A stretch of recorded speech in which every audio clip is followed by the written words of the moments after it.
Iko sawa. Anza. We are live anza. Naam. Penzi mtazamaji. Karibu tena kwenye asubuhi ya ulimwengu wa soka. Assalamu alaikum Afrika Mashariki na Kati. Assalamu alaikum Kenya. Assalamu alaikum Nakuzi sufuri na karibu kwenye mechi ngamuzi, mechi itakayoamua hatima timu wakilishi iliyobaki mashindanoni, timu ya Matutu akipiga na Tonga. Kama ndo unajiunga na sisi mtazamaji wangu na mpenzi wa 94.1 Kisii FM, ni kukaribishe kwenye kipindi cha pili. Kufikia sasa ni 1-1. Alifunga dakika ya kwanza mwana Matutu, akajibu mwana Tonga baada ya dakika 13. Anachukua ikabu hile nahodha muite Tony, jazi nambari 10, anaona aike wapi, leta ndefu kwa kichwa, anaondosha Tonga. Anakwenda sasa Devi, geresha ya kwanza, unawaika wapi? Zuiwa, sema tuende kona hiyo. Wanapata kona ya kwanza kipindi cha pili, msikilizaji wangu. Wanapata kona ya pili kipindi cha kwanza, msikilizaji wangu. Tunakujia moja kwa moja kutoka uga wa shule ya upili ya Mosocho. Analeta ndefu kwa kichwa, kosa kujibu, analeta toka nje, goal kick hiyo. Aliinuka ile bicycle kick, aliinuka bicycle kick mchezaji wakati kati jazi nambari 4 beki wa kulia. Analeta sasa mwana Tonga Charles, aona mmino wapi, kwa kichwa anakwenda Omondi Charles, katikati inakataa Regan. Anakwenda sasa upande wa kulia mwana Tonga, geresha moja ndefu, dosha uchafu na udhia Tony, jazi nambari 10 katikati, anakwenda sasa Fidel, anakataa, dosha uchafu na udhia kwa kichwa. Wanakwenda sasa dosha Terry, memena katikati sasa, wanakwenda geresha, referee anasema mpira wa kiume, leta shambulizi lile kwenda, referee anaachilia ikabu, chezewa ikabu, chezewa ikabu mchezaji jazi nambari 20 wa timu ya Matutu. Ni mechi ngamuzi msikilizaji wangu. Hii ndio mechi itakayoamua hatima ya shule ya Matutu. Akipigwa hapa anaondoka mashindano, akishinda anaendelea kwenye hatua ya nusu finali. Anaenda kupiga ikabu hiyo jazi nambari 8, mwanafunzi wa kidato cha 3 muite Devi.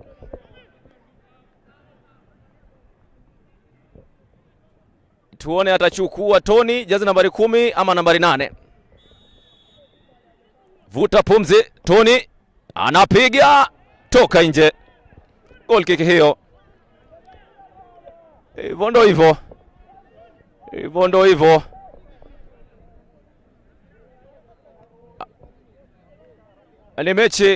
Ni mechi ya 3 na mechi ya mwisho kwao. Ndo timu ya pekee iliyobaki kuiwakilisha eneo la Kisii na Nyamira, kwa sababu mwana Sameta alikwisha kugura mashindano. Anaanza sasa Devi, mimina, anakwenda Odo, inakataa, dosha uchafu na udhia, mpira wa kurusha. Anaanza haraka na upesi kumtafuta Hodo, zuiwa, referee anasema mpira wa kiume, tuende kazi, badilisha mitulinga. Ya kwanza inaita, ya pili inakataa, varangati ile, mpira unakuwa mwingi, unatoka nje. Mpira wa mrusho, aenda kurusha jazi nambari 20 beki wa kulia Terry, aenda kurusha Terry, referee anasema mashauriano. Msikilizaji wangu na mtazamaji unayetutizama kupitia Kisii Digital, ni mechi ngamuzi msikilizaji wangu baina ya Tonga na Mwananyamira. Muite Matutu, mpira wa kurusha, anaenda kurusha jazi nambari 20, beki wa kulia ule muite Terry, rusha ndefu kwa kichwa, anajibu vizuri. Fido inakataa, kisasa inakataa, refari anasema alikuwa chini. Mpira wa mrusho msaji wangu, anaanza haraka na upesi. Terry anaanza na Devi, badilisha Mitulinga, moja inaita, anakwenda kwake Fido, anakwenda Fidel, chenga ya kwanza inakubali, nakataa, ondoshe uchafu na udhia. Naanza huko nyuma, jazi nambari 15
Fisi anaanza rusha haraka na upesi kwa kichwa, kataa tena na kwenda Mwana Matutu katikati. Gresha badilisha Mitulinga upande wa kulia na kwenda Devi, muite Odo, jazi nambari 19, mshambuliaji wa kushoto, analeta ndefu, inakataa, zidiwa maarifa, jazi nambari 3, muite Odhiambo, kwenda Odhiambo, badilisha, analeta kubwa, toka nje. Goal kick hiyo, pata goal kick hiyo. Mwana Matutu wanacheza chini ya shinikizo, Mwana Matutu wanajua kama atashindwa hapa ataondoka. Anza Tony haraka kwake Terry, jazi nambari 20, Mitulinga jazi nambari 19, Odo inakataa, sidiwa maarifa, mpira unakuwa mwingi na unatoka nje. Mpira wa kurusha, mpira wa mrusho, faida ya Mwanatonga, naenda kurusha mchezaji muite Charles, anaanza kwake jazi nambari 14, badilisha Mitulinga katikati, wanaonana vizuri, piga kata na udha huyo muite Tony, badilisha Mitulinga ya kwanza inaita Valangati lile, badilisha katikati, anakwenda Mwanatonga kwa kichwa, achilia na kwenda sasa Tony, piga ndefu katikati, anakwenda piga kisigino. Devi naita, leta hafifu, inakataa, badilisha kwenye kidari, inaita ya kwanza, leta, piga tobwe, pangua kipa, muite Johnny na makinika langoni, ana makinika langoni mchezaji kipa wa timu ya Tonga. Poteza muda juu, anajua wanaongoza, poteza muda tu, analeta rojo, inakatizwa rahisi na beki wa kati Tony. Varangati ile kisigino kinakataa, badilisha ya kwanza, inaita, regesha kwake Fidel, jazi nambari 5, badilisha, beki mkabaji huyo anaanza kulia na Terry, aleta ndefu kumtafuta jazi nambari 19, muite Odo, na kwenda Odo, Serman Odongo badilisha, analeta ndefu, jazi nambari 8 Devi Miliki na milisi vizuri, chenga inakubali, ya kwanza, pili inakataa, kati tena wanaanza, leta Varangati lile, anakwenda Fide, jazi nambari 5 badilisha kwa Keteri, kwenda Teri, jazi nambari 20 beki wa kulia, chenga ya kwanza inaita Varangati ile za Afivu, katikati anakwenda Tony, badilisha Mitulinga, badilisha wingi ya kulia sasa, leta Tobwe, kipa anachukua, mwite Joni ganda nao. Ndivyo hali ilivyo kutoka uga wa shule ya upili ya Mosocho. Kipindi cha pili anacheza chini ya shinikizo mwana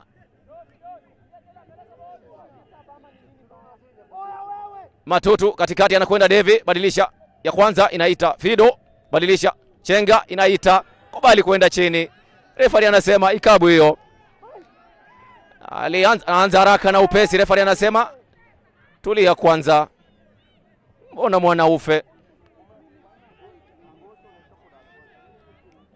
Hivyo ndo hivyo kipindi cha pili, msikilizaji na mtazamaji unayetufuatilia kwenye mitandao ya kijamii na unayetufuatilia tutazama kwenye Kisi Digital App, Kisi FM 94.1. Niite maskini mwana wa tajiri. Chukua ikabu hiyo. Chukua ikabu hiyo. Mshambuliaji wa kutokea pembezoni kushoto aitwa Charles Onyango, anaenda kupiga ikabu hiyo. Charles Onyango, mshambuliaji wa kutokea pembezoni kulia, anaona weke wapi, vuta pumzi, analeta ndefu kwenye kidari, ondosha uchafu na udhia kwa kichwa. Kona hiyo, wanapata kona, pata kona hiyo mwana Matutu.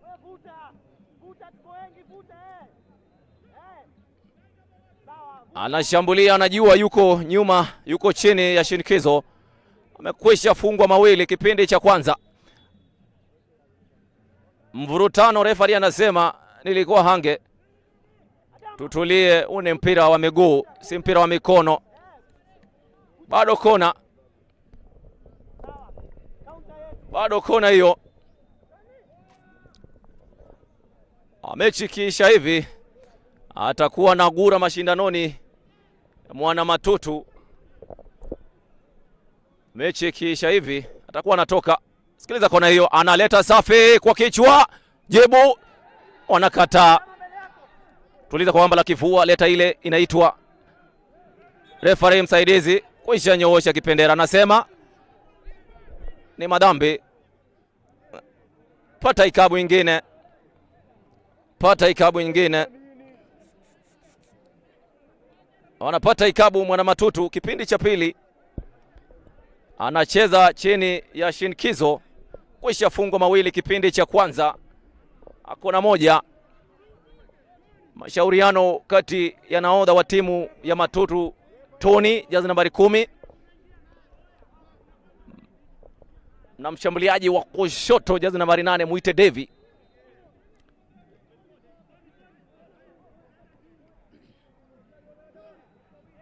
Mashauriano kati ya waamuzi wa kati, mwamuzi wa kushoto. Nikufahamishe tu kwamba hii ndio mechi ngamuzi atakayoamua atakaye toka kwenye hatua ya makundi kuingia nusu fainali moja kwa moja.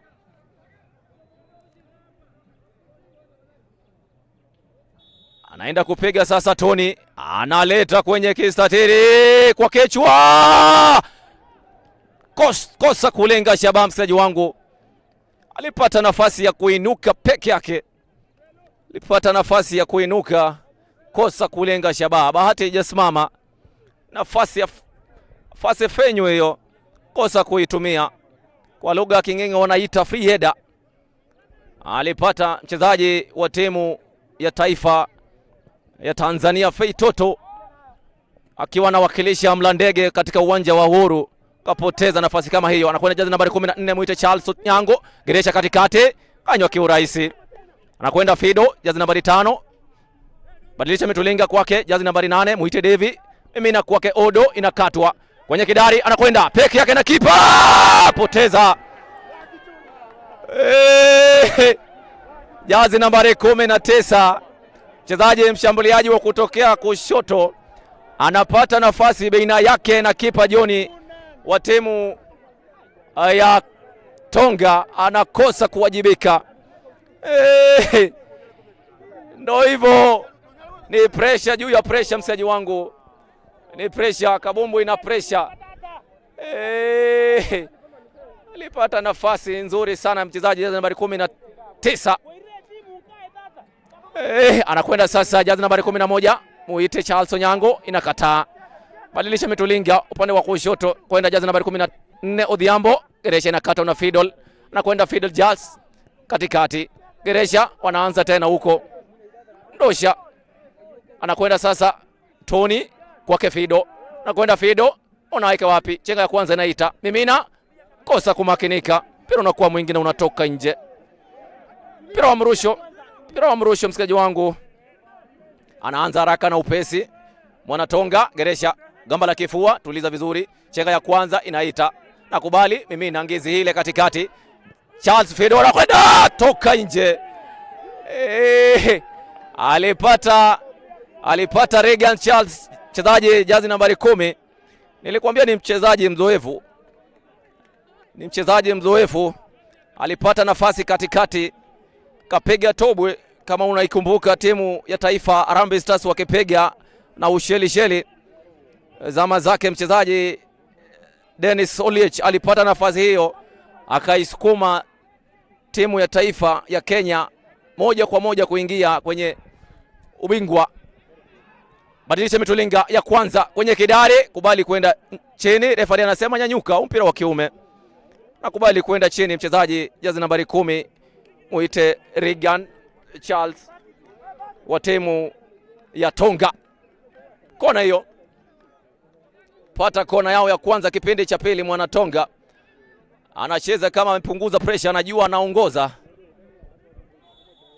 anaona weke wapi, analeta afifu, hiyo inakatwa.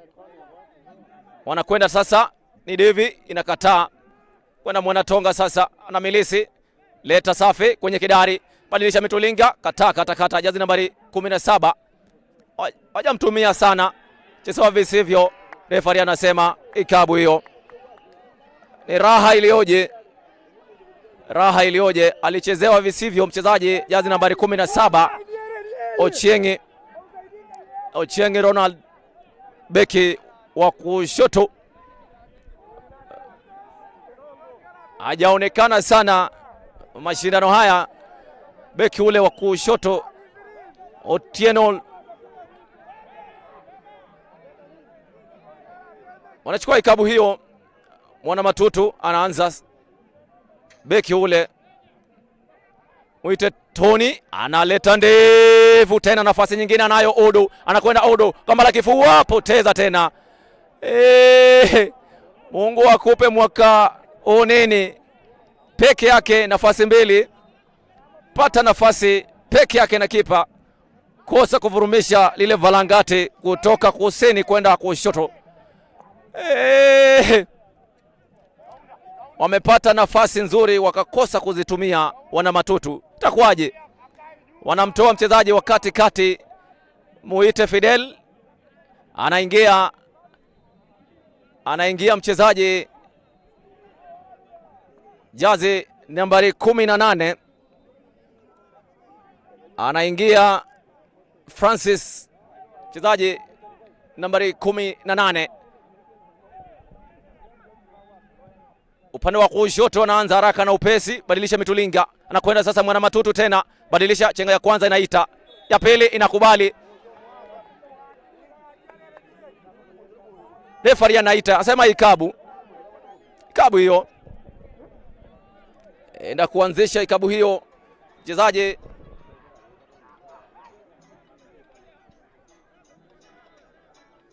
anaenda kuanzisha ikabu hiyo, muite David beki wa kulia analeta ndefu kwenye kistari na kataa.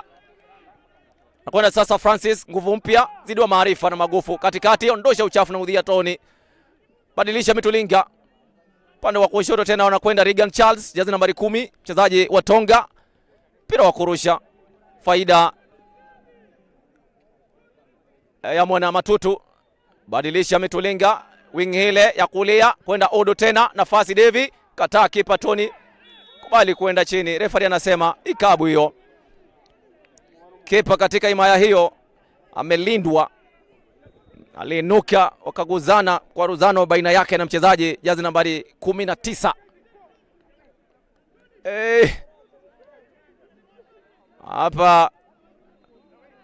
Hapa itabidi mkufunzi wa timu ya Matutu Ongoro kuwajibika zaidi. Hii ndio nafasi yake ya kuhakikisha anaipeleka timu hii kwa mara ya kwanza kwenye hatua ya nusu fainali. Mwaka jana walitoka kwenye makundi. Hii ndio nafasi yao ya kuhakikisha kwamba wanaingia kwenye nusu fainali.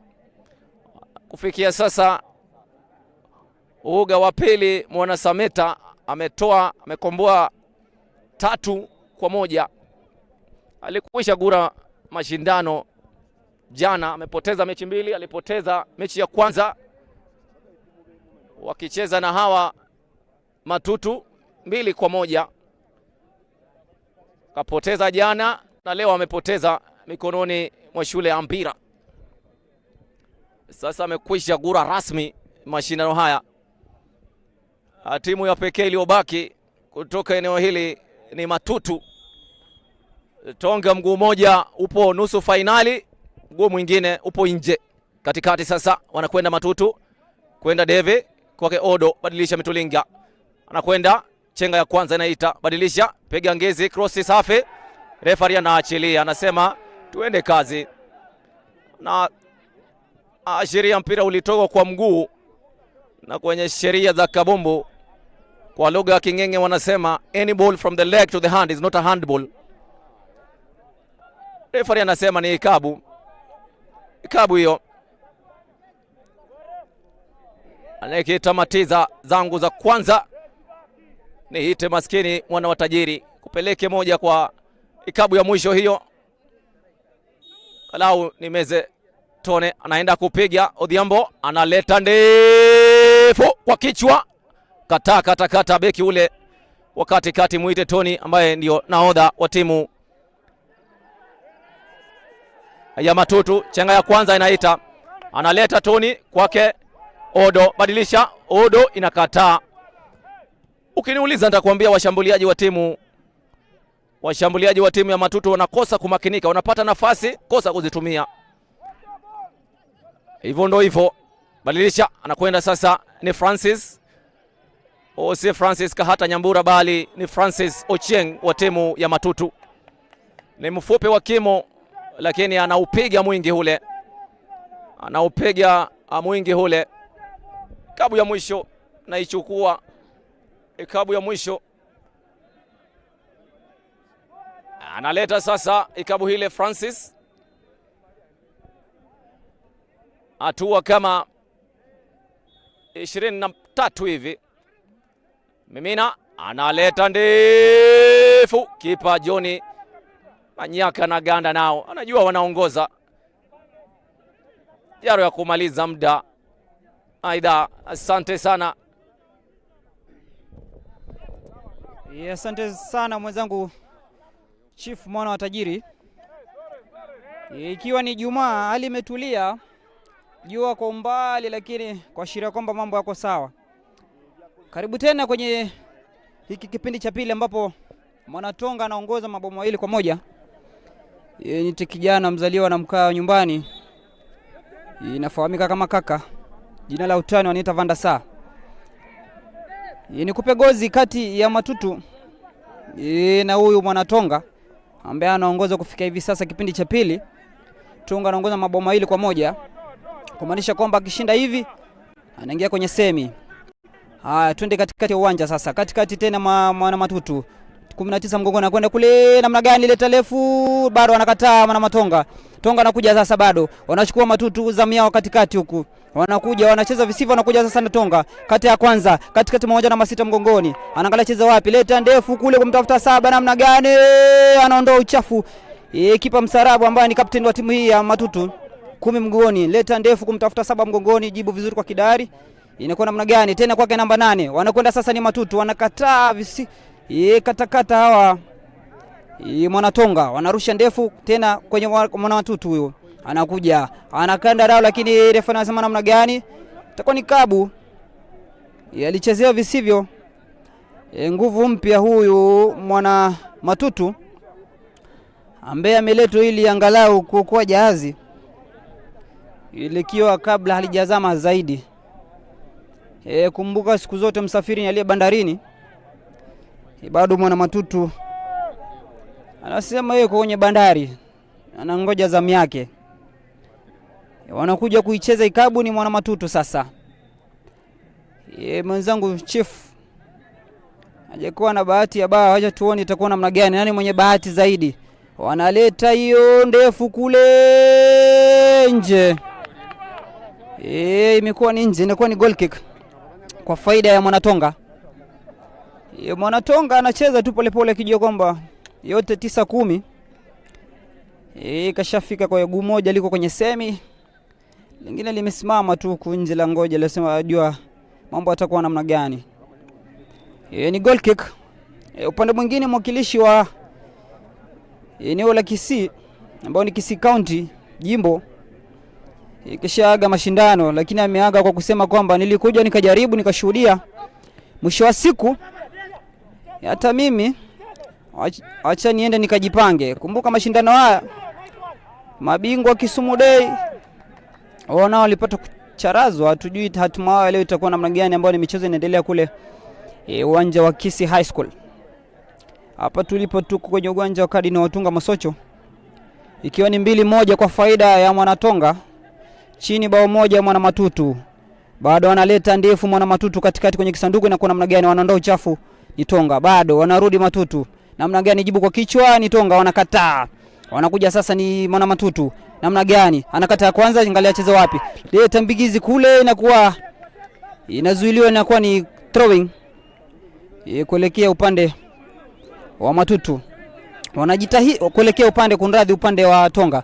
Wanarusha nani Matutu huku, leta katikati, wanakataa. Bado Mwanatonga 14 mngoni, anaangalia anakataa kwanza, safi, anacheza wapi, leta ndefu huku kumtafuta na Saba mngoni, wanakataa. Beki nambari 10 anaenda kule kumtafuta nani, Saba mgongoni, inakuwa namna gani, kataa kwanza. Wanakuja sasa mwana Matutu anacheza ovyo, inakuwa ndefu inatoka nje, inakuwa ni kurusha. Wakati huo itakuwa ni zamu ya kuwapiga, umpige huyo mchezaji nambari 7 mgongoni, amwambia kapumzike, umefanya ya kutosha, nguvu zako zimefika hapo, acha tumpe mwenzio nafasi azuilie jahazi hili zizame, manake tayari tutashalitoa bandarini. Tutarajia kwamba litafika ufukweni upande wa pili. Anaingia 16 mgongoni kwa faida ya Mwanatonga ili kumnusuru nambari 7 ambaye alikuwa akishachoka. Bado Mwanatonga tu anaona mambo yamekuwa sawa kwake, lakini mwana Matutu bado anasema kipenga cha mwisho kitaamua nani ndiye nani. Sasa anajipinda mwana Matonga, anarusha juu, inakuwa namna gani, wanajibu tena kwa guu la kushoto ni Mwanatonga. Bado wanaenda Matutu, wanajaribu huku nambari 8 mngoni, inakuwa namna gani, inakataliwa.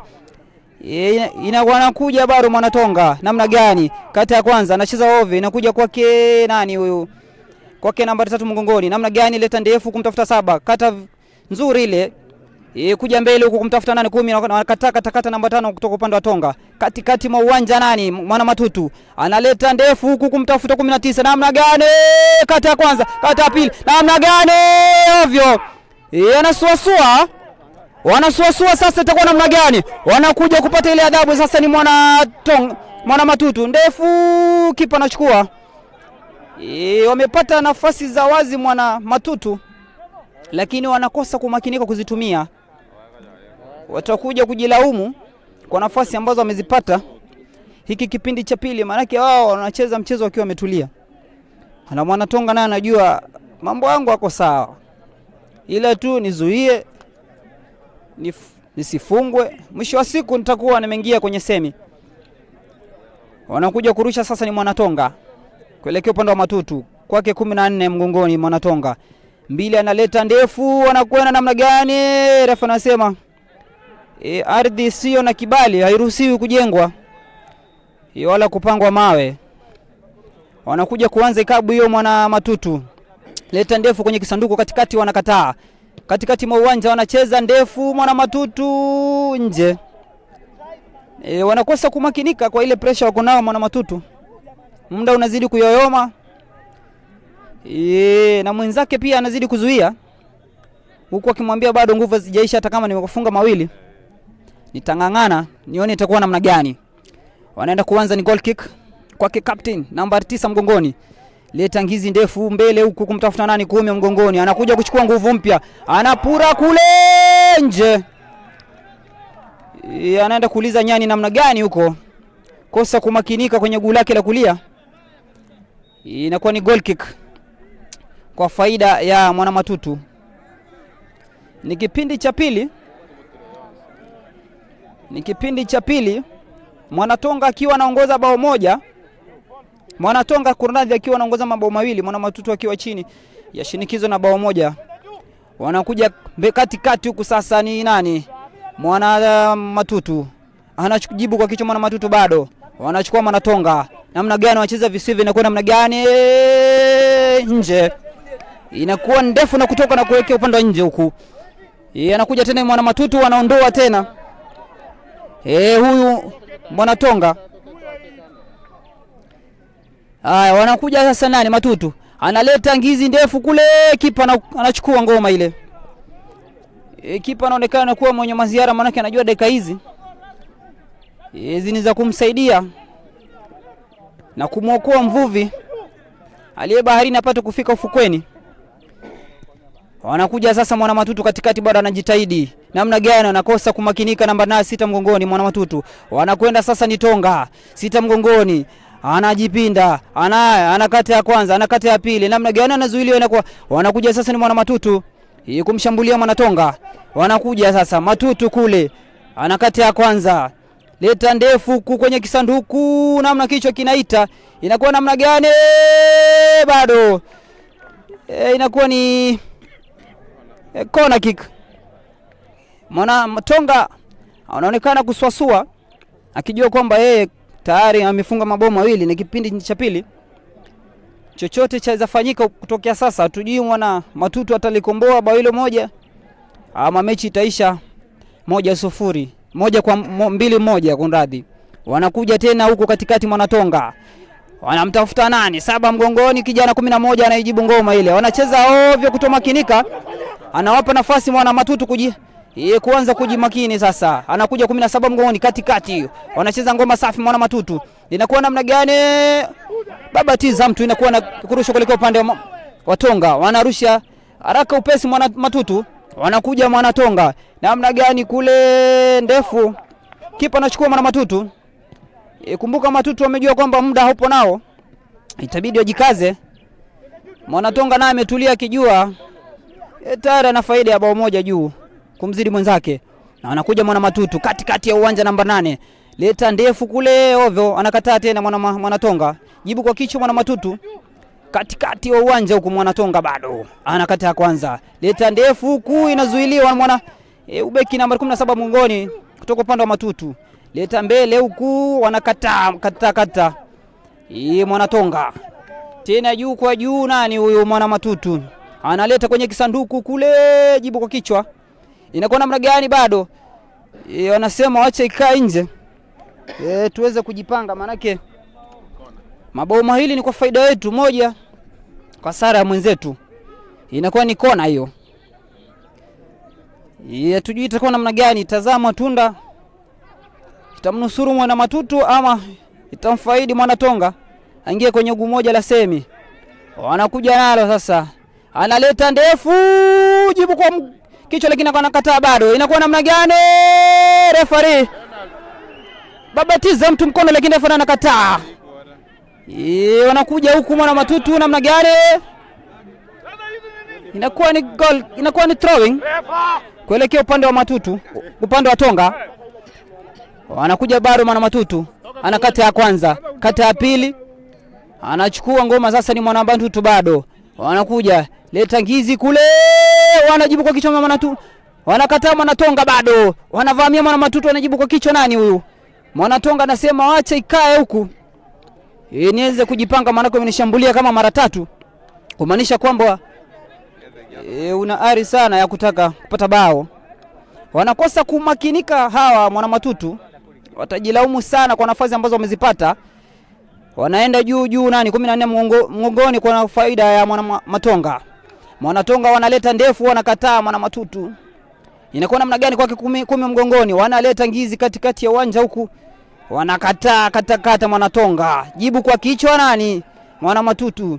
Analeta ndefu huku kwenye kisanduku bado. Matutu wanachukua ngoma tena bado. Wanakuja kujipanga. 19 wanaleta ndefu namna gani bado? Wanakataa mwana matutu. Inakuwa namna gani? Leta ngizi. Wanakataa. Inakatilia bado.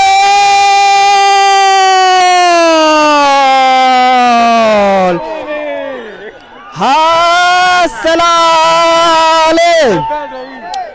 Wanasema siku zote kipusa bahati akishasimama unabudi ila kusalimu amri. Nilisema hapo awali kwamba mwana Tonga amekuwa anasuasua akijua kwamba yeye tayari kesha kata tiketi ya kuingia kwenye semi. Lakini mwana matutu naye amesema mimi bado.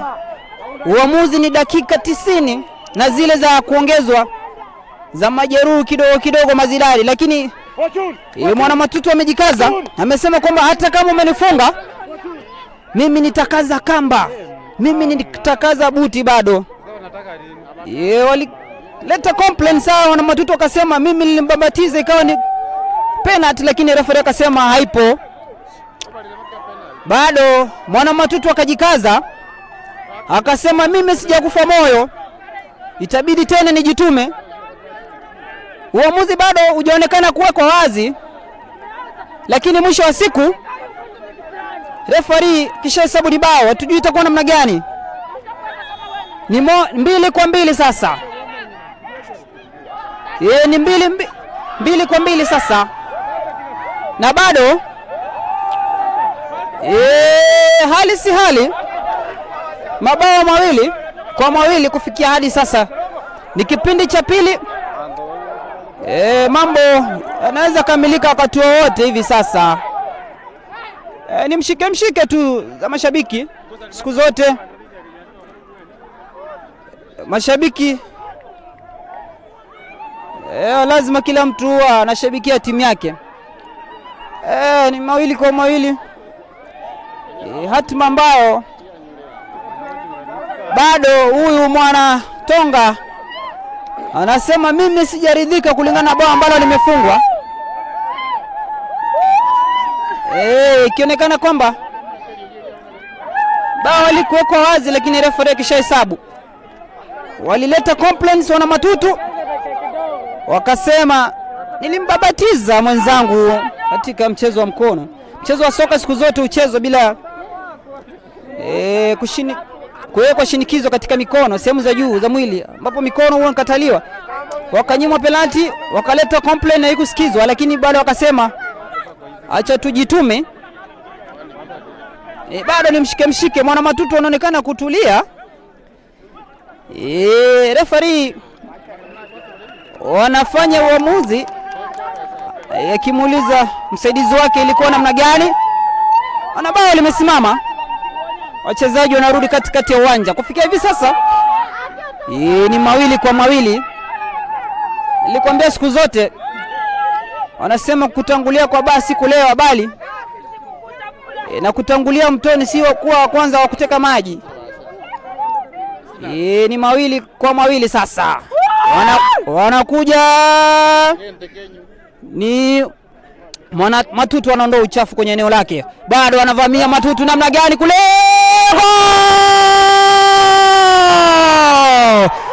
Assalale!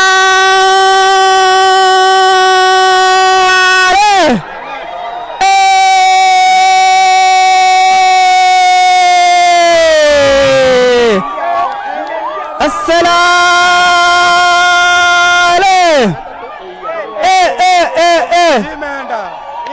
Wametabiri tu wenzangu hapa, hata haijachukua sekunde 50. Haijachukua sekunde 50. Mwana Matutu alirudi akasema bado tena bado, nitamakinika.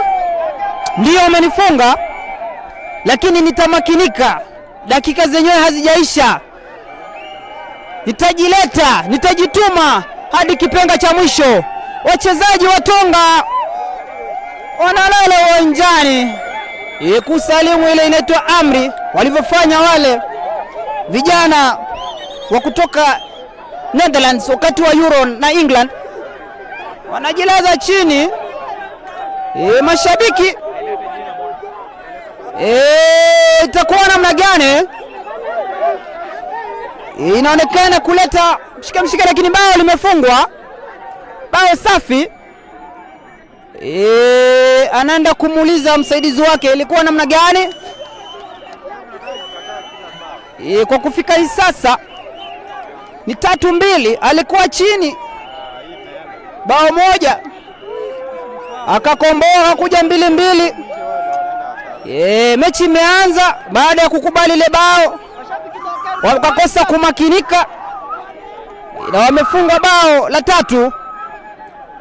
Dakika ni za amka ule ama ulale ukisinzia ukiota njaa, hatujui itakuwa namna gani.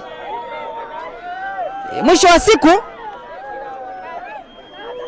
uamuzi tunaongoja. Wachezaji, mashabiki wote wako uwanjani. Alafu Mwanatonga alifanya maziara akijua kwamba yeye tayari amemfunga Mwana Matutu mabao 2-1. Mwana Matutu naye akajisatiti, akajikaza kama yule anaitwa Mgema anavyojikaza kuelekea upande wa kuleta yale madafu ama nazi kutoka juu ya mnazi. Wakasema tuja kufa moyo, itabidi tujikaze, na wamejikaza hivyo hivyo.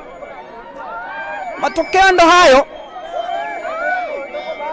Hadi hivi sasa ni 3-2, ni kipindi cha pili kwa faida ya Mwana Matutu. Mwanatonga alicheza akijua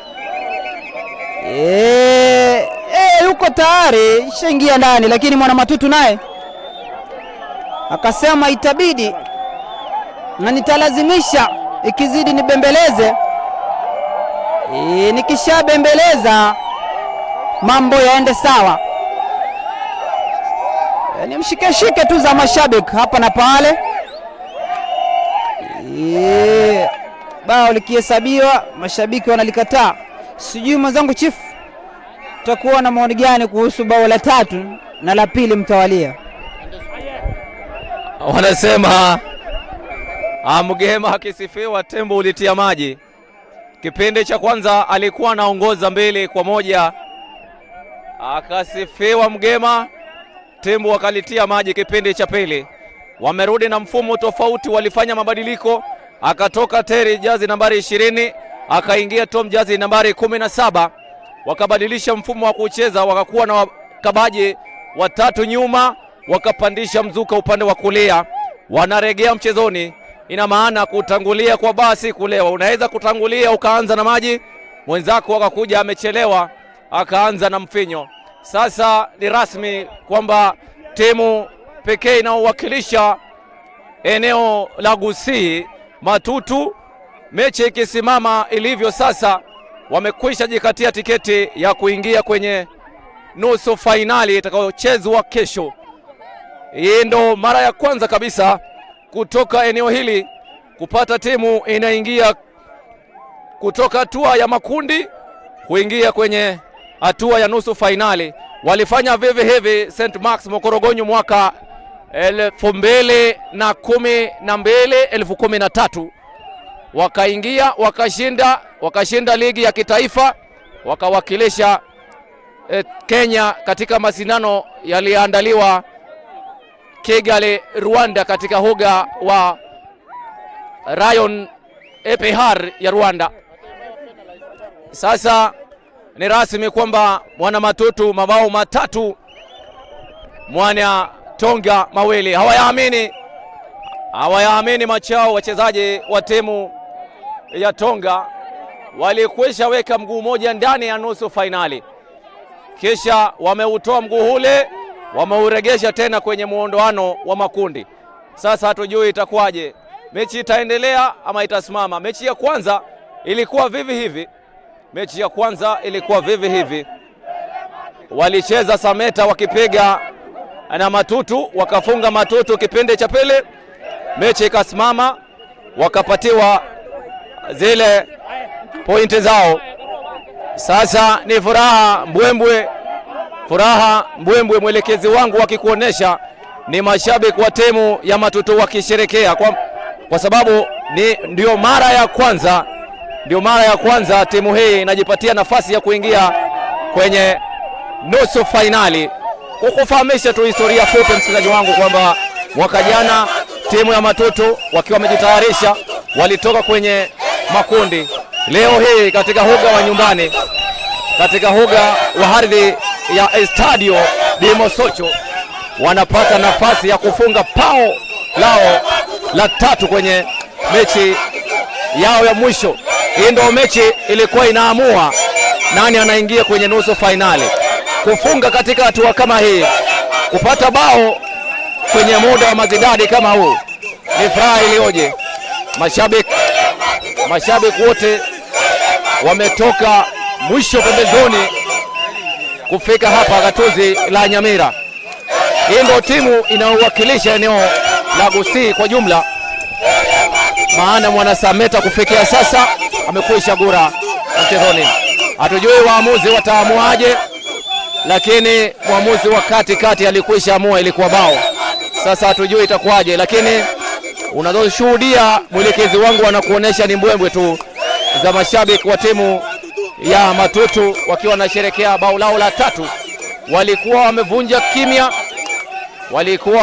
kimya kwa sababu walikuwa wamekosa matumaini, lakini tena sasa wamefurahia, wanasherehekea. Ni raha iliyoje, ni raha juu ya raha. Farangati hilo ni kama raha walio na wanayanga, maana mchezaji Clotas Chota Chama kifaru cha Zambia kile amekwisha tia wino mzito.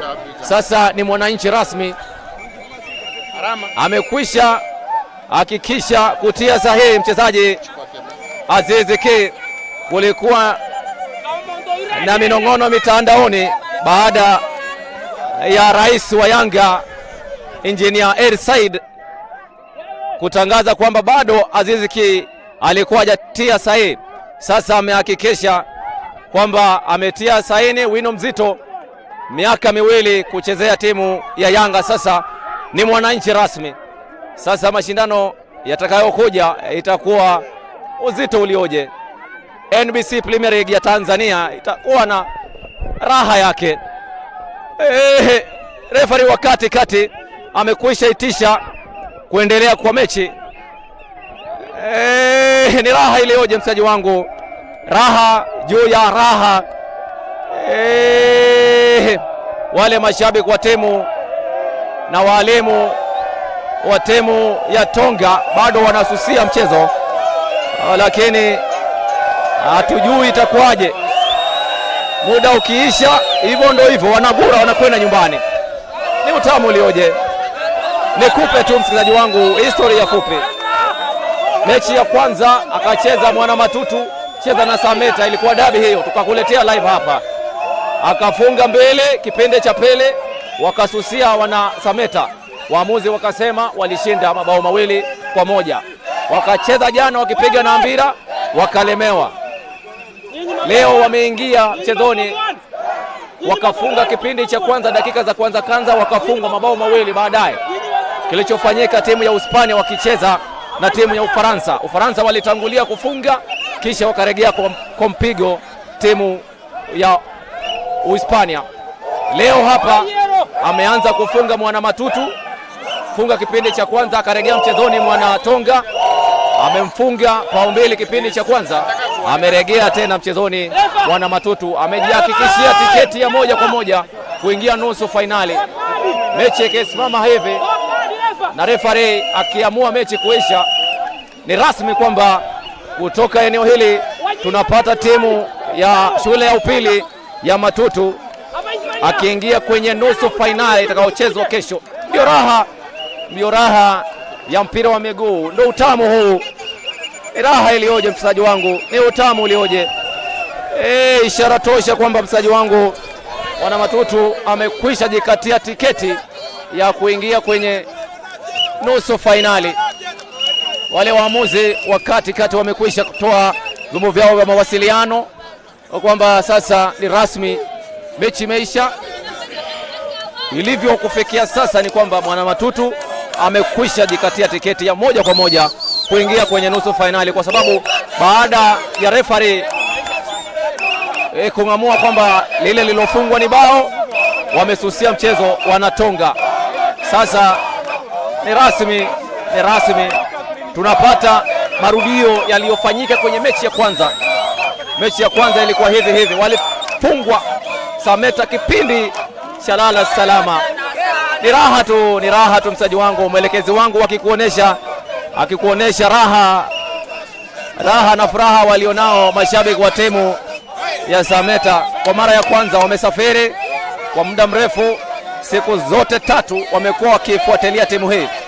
Niko kufahamisha tu kwamba msaji wangu, timu ya Matutu siku zote kuanzia mechi za kwanza mechi walioshindwa ni moja, wakipiga na mpira katika uga huu. Ndio mechi tu walishindwa.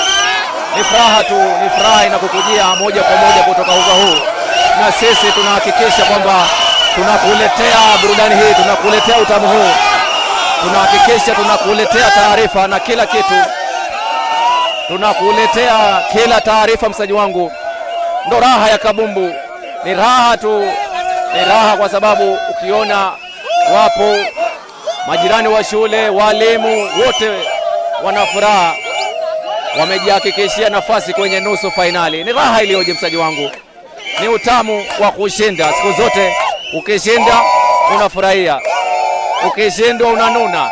Hawana sababu ya kununa, maana wamekwisha ingia kwenye hatua ya nusu fainali, hatua muhimu. Sasa watafika kwenye maandano. Referee wa kati amekwisha tamatisha mechi msaji wangu, na kutoka katika uga huu wa shule ya upili ya Cardinal Tunga Mosocho, na sisi tunakuletea taarifa kwamba rasmi sasa wamekwisha kuingia kwenye hatua ya nusu fainali. Wana Matutu wamefanya haki, wameingia kwenye mchezo huu kipindi cha kwanza wakafungwa kipindi cha kwanza mabao 2-1, tena wakaregea mchezoni.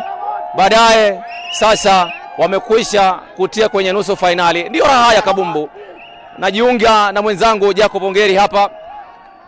Imekuwa mechi safi, tumeingia kama tumechelewa. Kipindi cha pili alifungwa dakika za kwanza Mwana Tonga, akaregea akafunga 2, akasusia kidogo, akaregea akafungwa kipindi cha mwisho, kipindi cha lala salama.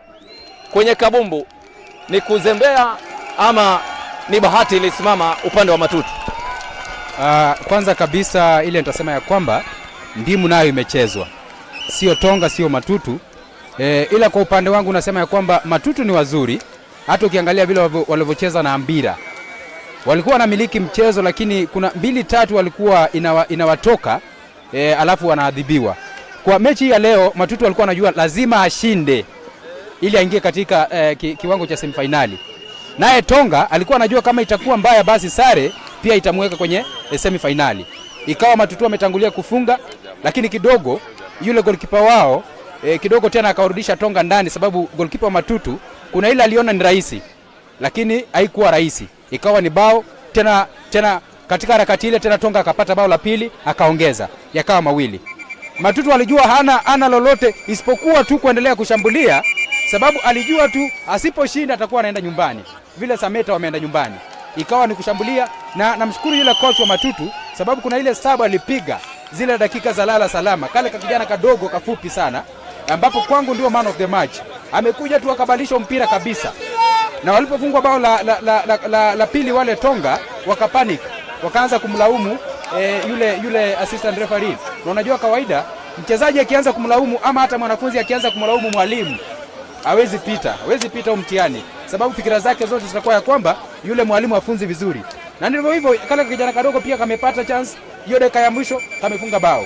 Hata kama mpira hujaisha vizuri kulingana na referee, naangalia hapa vijana wa Tonga wamekataa kuanza wakati bao la pili la tatu limefanya nini, limefungwa. Kwa hivyo mpenzi mtazamaji, Matutu wanakuwa timu ya kwanza kutoka eneo la Gusii kuingia semifinali, na kama itahakikishwa, sababu hayo ni maoni yetu tu, kama itahakikishwa itakuwa ya kwamba Matutu watacheza na Agorosare katika semifinali.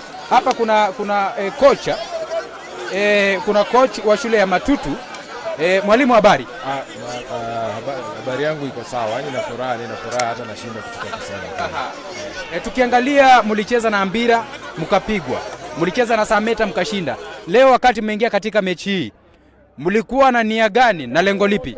Leo lengo letu lilikuwa tuje tushinde, lakini hatukuwa natarajia ushindi kama huu, ambapo tunasumbuka sana kutafuta mabao dakika za mwisho, kwa sababu tulianza mechi vyema, tukawafunga bao la mapema, lakini goalkeeper wetu akafanya mzaa, na hapa unajua kufanya mzaa katika hii level unaadhibiwa.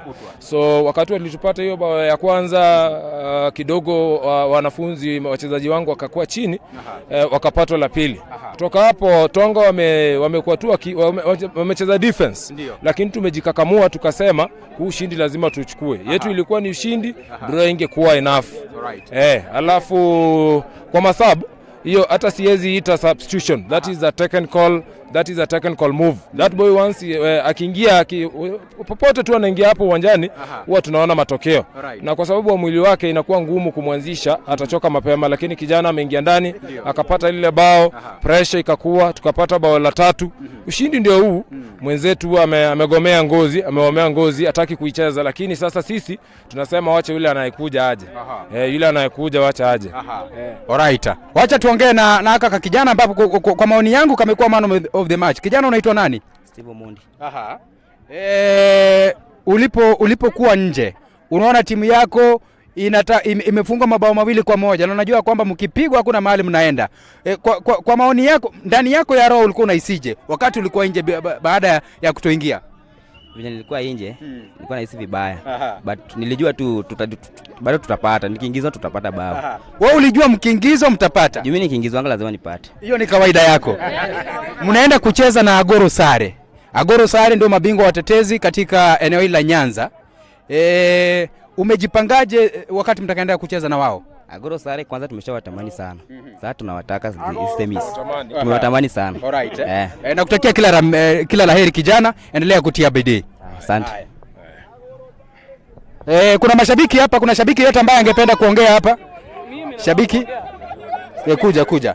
Tuko na mrembo hapa, unajua agenda pia ni muhimu. Madamu unaitwa nani? Mimi naitwa Vanis. Ni shabiki wa Matutu PAG. Shabiki sugu. Wakati mlikuwa mmefungwa 2-1, ulikuwa unaisije? Nilikuwa nimesikia vibaya, lakini kwa sasa Matutu. Okay. Asante sana mpenzi mtazamaji, hiyo ndio picha halisia katika uga huu wa Cardinal Tunga Mosocho Pool Pitch B, ambapo timu ya Matutu imeweza kuicharaza timu ya tuseme Tonga mabao 3-2, na hivi sasa inavyoonekana ni kwamba timu ya Matutu itaingia semifinali. Chief, unaonaje katika hii semifinali Agorosare na Matutu? Mwanzo tu niseme kila hatua ni dua. Wameanza kama wamejipanga, nilivyokufahamisha msikilizaji wetu na mtazamaji kwamba timu ya Matutu they have invested a lot. Kuanzia pale chini wakianza mechi zao za kwanza, hawakuwa wameshindwa hata mechi moja. Mechi walioshindwa ni moja tu ya Ambira jana. Hii inakuonesha kwamba wana ile mori, wana hari ya kushinda na kuiwakilisha eneo hili. Ndio maana leo umeona wamejituma zaidi kushinda jana. Hata ile kocha amekuambia ni technical nini wamefanya sub kutoka huko, ndio mpira wa kabumbu hivyo. Kwa sababu ukipata moment yako ukakosa kuitumia kwenye kabumbu unakutwa. Sasa walipata nafasi wakajibu yale mapigo ya mabao 2-1 ikakuwa 2. Sasa wale Tonga wakarelax kidogo. Makosa ikafanyika, ikakuja crossi, nguvu mpya, akapata nafasi yake kwenye himaya akafunga. Hivyo kakishia Matutu wanaingia kwenye nusu finali. Niseme hivi, tumeona timu zote mbili, Matutu na Goro Sare. Goro Sare ni wazuri sana kabisa, lakini kabumbu haina adabu. Ni kweli. Na kama imefika kwenye hatua kama nusu finali, yoyote anaweza kushinda kwa sababu ukitoka kwenye makundi ndio hivyo umejaribu, umeingia kwenye nusu finali. Sasa kwenye nusu finali chochote kinawezekana kabisa. Niseme tu kwamba Goro Sare ni wazuri, Matutu ni wazuri kabisa. Sasa hapa ni technical knockout. Ndio itadetermine sasa. Ndio hivyo. Ukikaa vibaya, ukapata nafasi ukakosa kuitumia kwenye nusu finali unatoka. Kumbuka Uhispania, Uingereza wakipiga na Netherlands. Netherlands walipiga mpira mzuri sana kabisa. Walionekana England hawako vizuri, lakini Netherlands wakapata zile nafasi wakaanza kuzitumia. Wakakuja Uingereza, walipata nafasi wakaitumia, wameingia kwenye finali kama timu hatukuitarajia. Hata mimi mwenyewe sikuitarajia. Niliwatuma nyumbani kitambo. Hata mimi nilikusha kwa sababu yule kocha wa Uingereza yale mabadiliko alikuwa anafanya, ulikuwa unaona alimtoa mechi ya kwanza Trippier anamleta Palmer. Toa defender, leta striker. Anabaki na defender wangapi? 3 nyuma. Na anapiga mechi nzito. Sasa kesho tunaweza kushuhudia yaliyofanyika leo. Goro Sare kumbuka ndo bingwa mtetezi. Anacheza chini ya shinikizo. Ni kweli. Jana ukiona game yake alivyocheza alikuwa chini ya shinikizo kwa sababu kama ana timu inayowakilisha eneo hili lazima ujitume zaidi. Ni kweli. Na kujituma kwako zaidi kama hujakaa vizuri chochote kinawezekana. Ubashiri wangu ni kwamba mechi ya kesho tunaweza leo inapigwa leo. Inapigwa leo. Tunaweza kuenda kwenye matuta ya penalty. Okay. Asante sana Chief, mtangazaji mwenza. Mtangazaji ambaye anatoka eneo la Nyamira lakini anapiga kazi kuntu, anapiga kazi safi sana. Na mrank sana. Kwa upande wangu niko naye reporter lakini kazi yake rasmi kabisa ni coaches. Hebu wajulishe wa mtazamaji jina lako. Naitwa Brian Juma. Kama naitwa kama Rayo D. Coach. Umekuwa hapa mpira huu ulipoanza. Utasemaje vile umechezwa hadi vile umeisha? Okay, mechi imekuwa nzuri sana, imekuwa ya kufurahisha. Kwenye game ilianza, Matulio ilianza na bao, ilianza na kishindo. Dakika ya pili washapata bao lao la kwanza. Kidogo hii Tonga ikajibu. Tena ikaongeza ingine. Ikakuwa Tonga imetangulia bao 2-1. Hii ilikuwa inamaanisha kuwa la Matulio lazima wangeshinda, maybe waingie katika semi finali. So kidogo second half kaingia, Tonga kafanya makosa. Fanya tunasema ukiingia kwa game, hiyo bao moja itoshi. Wakaingia kuweka ile tunasema ni ile pasi. Kumieka pasi karibu dakika wanapiga 35. Wamepiga dakika ya 30 hapo. Bado wameka hiyo pasi. Sasa lakini tunasema wamelemewa. Dakika 5 za mwisho wamelemewa. Maturu ameingia, amepiga sub nyingine kwa kijana fulani mdogo, ameingia amechange game. Amepiga bao. Anaitwa Steve. Ameingia amepiga bao. Hiyo bao tena wameongeza nyingine, wameshinda 3-2. Alright. Ungekuwa kocha wa Matutu. Matutu wanaenda kucheza na Goro Sare kwenye semi finali. Goro ndo defending champions. Ungekuwa coach, ungeanzaje? System yako ya play ingekuwa ipi? Mtazamo wangu kwa Goro Sare fanya nimeangalia game yao ya jana, hapo jana ni wazuri tena zaidi. Ukiingia kwa game, sema dakika za kwanza lazima wapate bao. So kama ni coach maybe wa Matutu kitu ya kwanza, angenie mentality kwanza ya ku defend the first maybe 10 to 15 minutes. So ukidefend 15 minutes wafrasel tu jamaa wa Goro Sare. So itabidi jamaa wa Goro Sare kwa hiyo pressure sipata bao. Na ni semi final. Na semi final maybe wanasipika kama 35 usikajua. Sipata bao ndafanya aje. So hiyo pressure mwingie. Ile time anaenda kutafuta bao wengine, watu maybe wapate counter ya moja wafunge. Alright. Asante sana mpenzi mtazamaji, nataka tumalizie hapa. Kuna wanadada, kuna wamama wetu ambao wanapenda soka. wamama ambao wanatembea na vijana, na hii ndio ambao mimi husema kila wakati unaona kwamba mtoto wako ako na talanta, tafadhali jaribu kumpa moyo kwa vyovyote vile, hata kama hauna ile support ya kutosha, ile kufika tu ni ya muhimu. Kuna mama hapa kuanzia siku ya kwanza amekuwa akitembea na vijana, wamekuwa akitembea na vijana wa matutu. Hata hivi sasa najua nyumba zenu kama hazijafungwa vizuri unaweza pata hata wezi wametembelea, lakini najua kwamba security iko tight. Mama, unaitwa nani? Mimi naitwa Chenike Mtorandi kutoka Matutu Secondary School. Unapenda mpira sana. Mbona? Mimi napenda mpira sana sababu nilikuwa nacheza. Na nikiona watoto wangu wako kwa uwanja wanacheza ninafurahia, hata siwezi kula hata ugali. Mimi nitasalala hata njaa sababu nimekula mpira. Alright. Unatakia Matutu ama utawaambia Matutu nini wanapoingia kwenda kucheza semifinali? Matutu nawatakia mema. Na nawaambia waongeze nguvu, waongeze uchuzi. Watoto wa Matutu wako na uchuzi. Hata watu wengi wakiangalia Matutu inacheza mpira na style. Ni watoto wa babaiki kwa kucheza mpira. Alright. Asante mama. Hapa unaitwa nani? Naitwa Elizabeth Borura kutoka Matutu Secondary School. Mimi nawaambia waendelee hivyo, tuendelee kusinda kwenda mbele. Tuma salamu nyumbani, tuma salamu, salimiana nyumbani, unasikizwa na kutazamwa. Nimesalimia bwana wangu Borura na mama yangu Rebeka na papa yangu Choi. Alright. Unaitwa nani? Kwa majina mimi naitwa Lydia Mura. Kutoka Matutu. Mimi napenda hii timu yetu. Timu yetu iko na watoto wazuri. Hawana mambo ingine. Tunawapenda mpaka mwisho. Alright. Tuma salamu. Salamu zangu natuma kwa mamangu Joyce Kemunto na kazini yangu anaitwa Sakaria.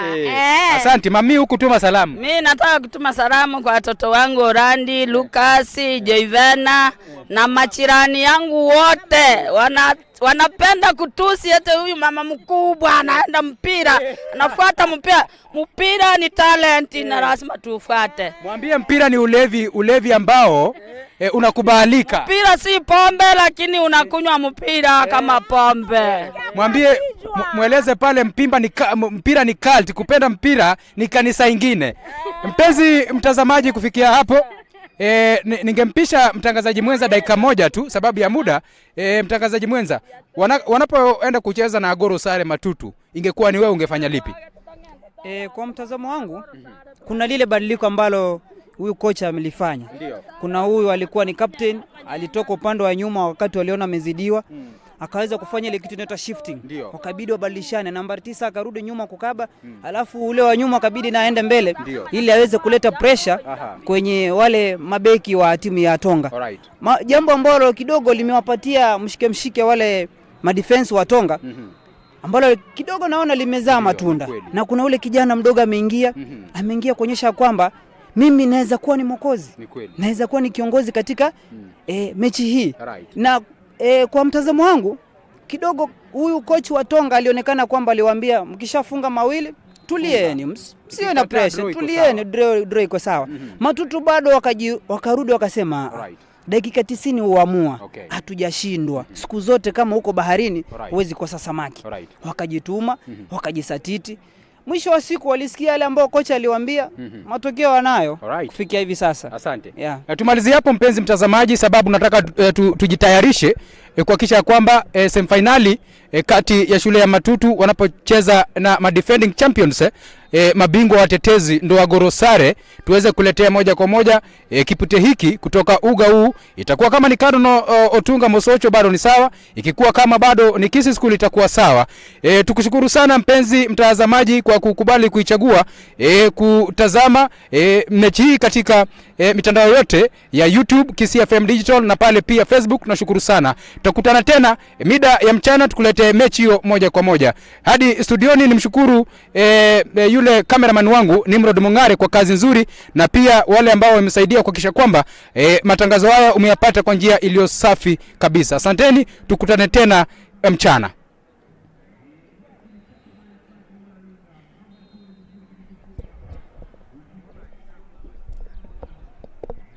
Kocha amepiga hesabu. Analeta defense number 5. Ule number 5 ndio enda mbele.